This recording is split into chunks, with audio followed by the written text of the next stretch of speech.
Magandang araw sa inyong lahat. Sa mga minamahal kong kabarangay, barangay dito sa Dalaglumot, Marilog District, Davao City.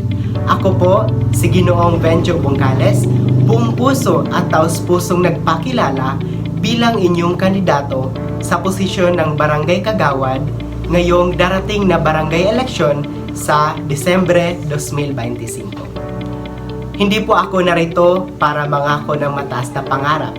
Ako po ay narito para makinig, kumilos, at tunay na maglingkod. Dahil alam ko, ang tunay na pagbabago nagsisimula sa barangay. At narito ang mga layunin ko o mga plataporma ko kung ako ay pagpapalaing manalo ngayong darating na eleksyon. Una ay ang kaligtasan at kaayusan. Palalakasin natin ang barangay tanod operation. Maglagay tayo ng mas maraming ilaw sa daan para sa madilim na bahagi ng ating lugar. At suportado ko ang 24/7 hotline para sa emergency response. Pangalawa, kabuhayan at hanap buhay. Magkakaroon tayo ng mga skills training at livelihood programs para sa mga nanay, kabataan at senior citizens.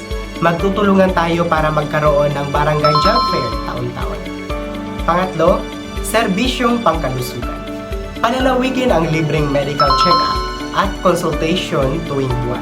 Magkakaroon tayo ng feeding programs at mental health awareness para sa mga kabataan.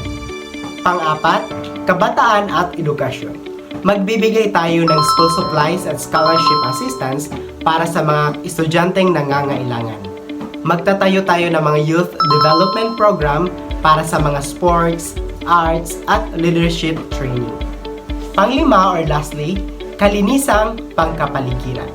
Magkakaroon ng regular na barangay cleanup drives at pagtutok sa tamang basura at segregation. Itataguyod natin ang Green Barangay Project, pagtatayo ng puno, gulay, at halaman sa bawat puro.